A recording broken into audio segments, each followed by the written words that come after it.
महाभारत के अश्वमेध पर्व में स्थित अनुगीता एक महत्वपूर्ण ग्रंथ है जिसमें श्री कृष्ण द्वारा अर्जुन को दिए गए उपदेश शामिल हैं। यह भगवद गीता के पश्चात का संवाद है जिसमें आत्मा, कर्म और मोक्ष के विषय में गहन चर्चा की गई है। जन्मेजय ने पूछा, जब महात्मा श्री कृष्ण और अर्जुन ने अपने शत्रुओं को परास्त कर दिया और सभा में विश्राम कर रहे थे, तब उन दोनों के बीच क्या वार्तालाप हुआ? वैशंपायन ने उत्तर दिया, श्री कृष्ण और अर्जुन, जो अब केवल अपने राज्य का आनंद ले रहे थे, सभा में बैठे आनंदित हो रहे थे। वे स्वजन से घिरे हुए एक अद्भुत स्थान पर पहुंचे जो स्वर्ग के समान था। वहां पर अर्जुन ने श्री कृष्ण से कहा, हे केशव, जब युद्ध आरंभ हुआ था उस समय आपने जो ज्ञान मुझे दिया था वह मैं भूल चुका हूं। युद्ध के समय आपने जो दिव्य महात्म्य और आत्मज्ञान दिया था वह फिर से बताइए। अब मुझे उन गूढ़ अर्थों को पुनः जानने की जिज्ञासा है, क्योंकि शीघ्र ही आप द्वारका जाने वाले हैं। अर्जुन की यह बात सुनकर श्री कृष्ण ने उसे गले लगाया और प्रेमपूर्वक कहा, हे पार्थ, मैंने तुम्हें पहले गुप्त और सनातन ज्ञान का उपदेश दिया था, जो धर्म का मूल है और संपूर्ण लोकों का सनातन सत्य है। लेकिन तुमने उस समय इसे ठीक से नहीं समझा। यह मेरे लिए अत्यंत दुखदायी है। हे पांडव, यह धर्म आत्मज्ञान को प्राप्त करने का सर्वश्रेष्ठ मार्ग है, लेकिन इसे मैं फिर से पूरी तरह नहीं बता सकता। मैंने तुम्हें पहले ही परब्रह्म का ज्ञान प्रदान किया था। अब मैं तुम्हें एक प्राचीन कथा सुनाऊंगा जिससे तुम श्रेष्ठ गति को प्राप्त कर सकोगे। ध्यानपूर्वक सुनो।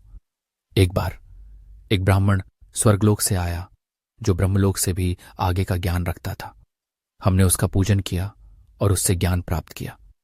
अब मैं वही दिव्य ज्ञान तुम्हें सुनाने जा रहा हूं जिससे तुम्हारा मोह समाप्त होगा। एक समय एक महान तपस्वी कश्यप नामक ब्राह्मण एक सिद्ध महापुरुष के पास गए जो संसार के रहस्यों को जानने वाला था। कश्यप ने देखा कि वह सिद्ध महापुरुष अत्यंत शांतचित्त थे। वे सभी इंद्रियों को वश में रखने वाले और आत्मा के प्रकाश से देदीप्यमान थे। कश्यप उनके पास गए और उनके चरणों में गिरकर श्रद्धा सहित वंदना की।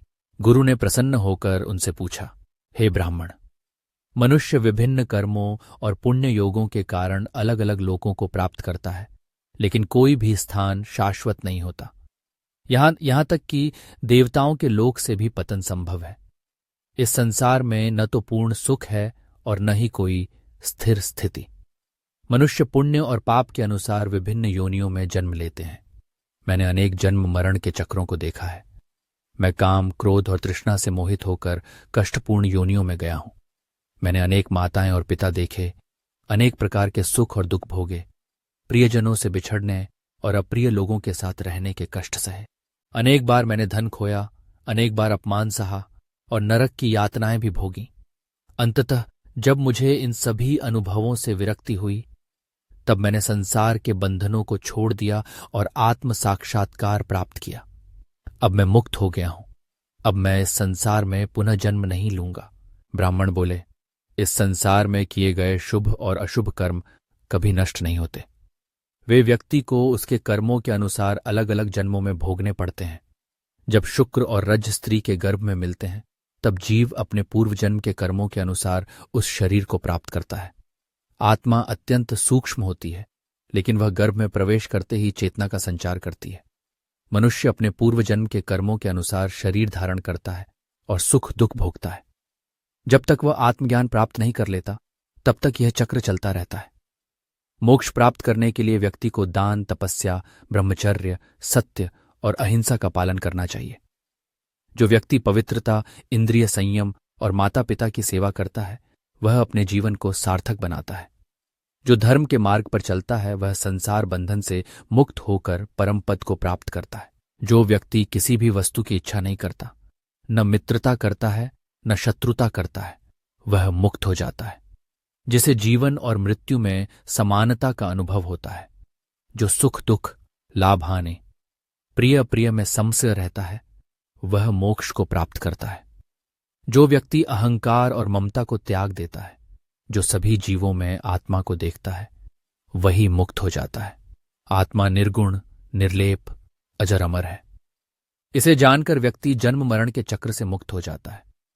योग का अभ्यास करने से व्यक्ति आत्मा को देख सकता है, जैसे स्वप्न में व्यक्ति अपने अस्तित्व को देखता है।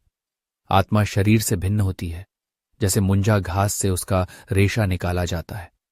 योगी जब आत्मा का साक्षात्कार कर लेता है तब वह किसी भी सांसारिक चिंता से मुक्त हो जाता है।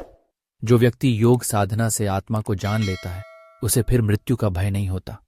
वह सभी इच्छाओं से मुक्त हो जाता है और देवताओं की तरह दिव्य सुख प्राप्त करता है। वह जन्म मरण के चक्र से ऊपर उठ जाता है और ब्रह्म से एकत्व प्राप्त कर लेता है। श्री कृष्ण बोले, हे अर्जुन, यह ज्ञान अत्यंत दुर्लभ है और इसे केवल योग्य व्यक्ति ही प्राप्त कर सकता है। यह मनुष्यों के लिए नहीं बल्कि देवताओं के लिए भी अत्यंत दुर्लभ है। इसे सुनकर जो व्यक्ति श्रद्धा और भक्ति रखता है वह शीघ्र ही मोक्ष को प्राप्त करता है। जो व्यक्ति इस ज्ञान को ग्रहण कर लेता है वह संसार के दुखों से मुक्त हो जाता है और सदा के लिए आनंदमय जीवन जीता है। यही अनुगीता का सार है। इति अनुगीता समाप्ता।